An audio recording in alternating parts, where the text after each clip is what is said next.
let's go for the review of One Piece chapter 1132. So, shall we? After the intro,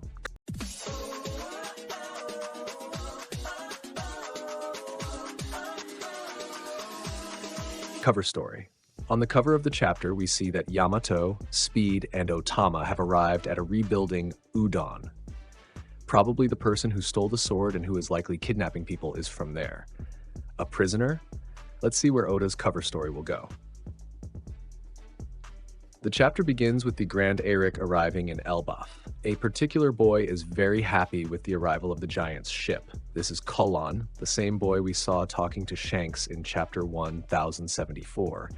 And there's a lot of symbolism in this boy. Starting with the obvious symbolism, he is an allegory for Luffy himself, since in chapter 1074, the whole scene reminds us of the opening chapter of One Piece. However, there are more subtle symbols here. A colon is a symbol with two equally sized dots, metaphorically referring to Shanks and Luffy as equals. Just like in a sentence, the colon serves as a transition between Shanks and Luffy. To sum up, could it be that by introducing Kulon now, Oda is telling us that the moment for Shanks and Luffy to meet has arrived because the promise made at the beginning of One Piece is being fulfilled?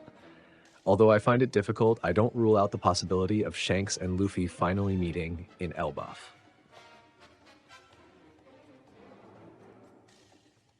When Shanks appears frequently in the manga, you can assume that One Piece has entered its final saga. And well, Shanks has been appearing often. The boy calls the giants to go drink at the tavern, but they refuse because they are heading straight up there. It is also revealed that the boy's father is in Dory and Broggy's crew. Then another very interesting part is revealed, a beautiful rainbow, which will be the path for the Grand Eric to ascend. Well, Oda specifically seems to love rainbows. Did you know he has a booklet called Rainbow, and several colorful covers of Oda are inspired by rainbows? And this rainbow could have been inspired by Bifrost. Bifrost is the rainbow bridge from Norse mythology that connects Earth, Midgard, to the realm of the gods, Asgard. Made of fire and light, it is guarded by Heimdall and symbolizes the connection between worlds. Then, Dory reveals that this rainbow was practically drawn, made using a sunstone. Well, it sounds absurd here, but a stone like this kind of exists. Of course, it doesn't create a real rainbow, but the stone I'm talking about is rainbow lattice sunstones, which are rare gemstones from Australia, known for their bright patterns that reflect rainbows. Formed by minerals that refract light, they are valued for their unique beauty.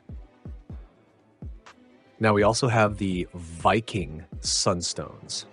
The Viking sunstones, like Iceland's spar, were believed to have been used for navigation during the Viking Age. They had polarizing properties that allowed sailors to locate the sun, even on cloudy days or at sunset.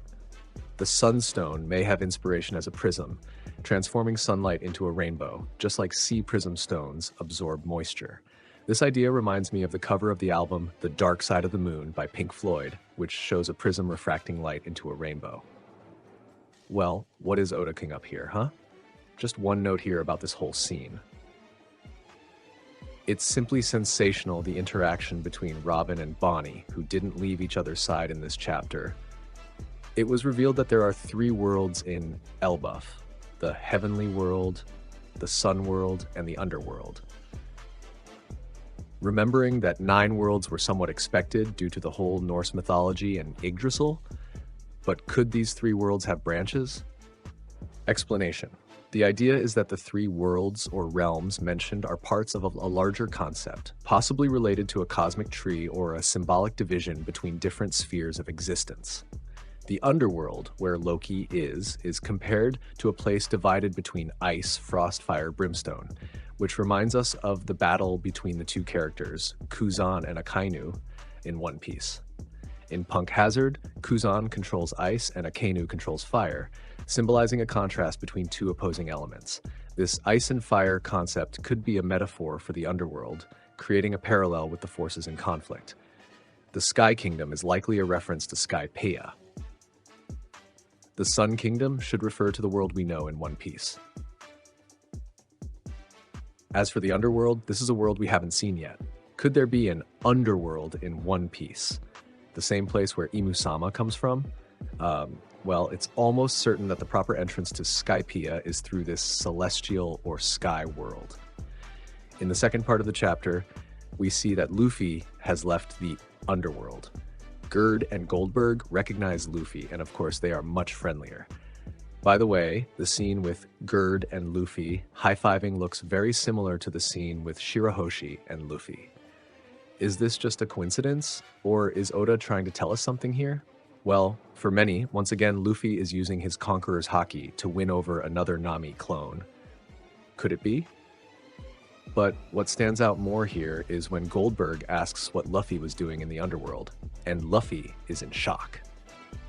Oda kept what Luffy did down there off-screen, but there's a promise between him and Loki. Did Luffy already free Loki, or do they have a promise for Luffy to free him still? Remember, Luffy always keeps his promises, and he was frustrated for not fulfilling the promise to save Vegapunk. So certainly, the next promise he makes, he will fulfill it fully. So, what do you think? Did Luffy already free Loki, or will he free him later? Road still hasn't given up on capturing the Straw Hats, but he's caught in a trap, which Nami even jokes about, saying not even an animal would fall for something so silly. Gerd and Goldberg attack Road, giving him a lesson. What stands out here is the double attack from Goldberg and Gerd, reminding us of the Hakuko from Dory and Broggy.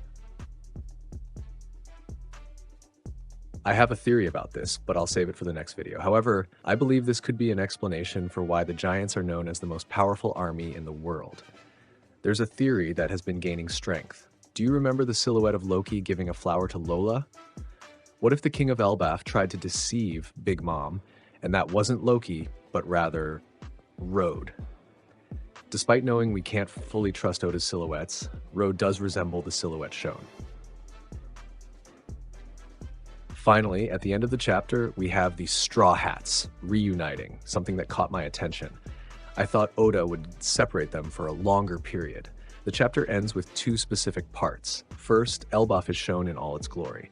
By the way, what a moment, what a wonderful place. Oda really outdid himself here. It's one of the most beautiful world-building pieces ever done by Oda. We see the reactions of all the Straw Hats, but especially Luffy and Usopp, who had a promise to reach this place. This focus on Usopp is interesting. I think it's almost impossible for Oda not to give Usopp the long-awaited upgrade. This is really his arc, and Oda is showing us that. After the wonderful Elbaf, Oda brings the words of Louis Arnott. For those who don't remember, he was the one who wrote and named the land of Little Garden, the explorer and writer of the book Bragmen. Remember, this book was saved in Ohara. But after praising the place a lot, saying it's wonderful, he says, "Don't stay too long in Elbaf." And this line is spoken at the same time we see a silhouette. A man with a conical hat. We can see that he seems to have long hair. Anyway, this is probably the same person we saw at the end of chapter 111-24, saying he would be waiting for the Straw Hats. With this cliffhanger, the chapter ends.